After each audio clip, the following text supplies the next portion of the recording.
Essentially, this book asks you, have you ever cried about Bucky Barnes?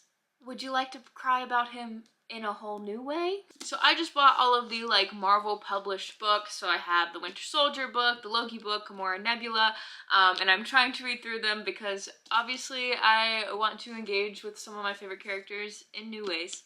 But if you haven't ever seen this book before, essentially it is a story about Bucky Barnes, but not the Bucky Barnes that we know from the MCU. This is a Bucky Barnes that has very similar characteristics, but in a completely new scenario. So in this book, he is very young, he is in his teens, and he is recruited to be a spy. And so he heads to England to be a spy. Not a very good one, as you might imagine.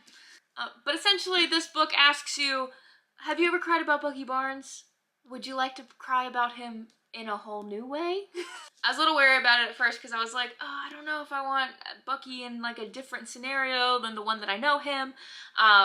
But it is so, so good. If you've ever seen somebody on TikTok or otherwise joking about Bucky ordering a gimlet, that is actually a very sad reference. A lot of it, about half the storyline, also focuses on his experience as the Winter Soldier, so not much of a spoiler because I think it happens in chapter 1. He does still become the Winter Soldier, and so it talks a little bit about his experience there, and I think that does resonate a lot with probably the experience of MCU Bucky Barnes, and so that is a very interesting insight that this book provides. So if you're a reader and a Bucky Barnes fan, or if you're someone who's like, oh, I don't know about reading, but I do really love Bucky and think I could read about him, I highly recommend this book to you. It is a very, very quick read. And let me know what you think of it. Next, I will be reading the Loki book, so let me know if you have read that one.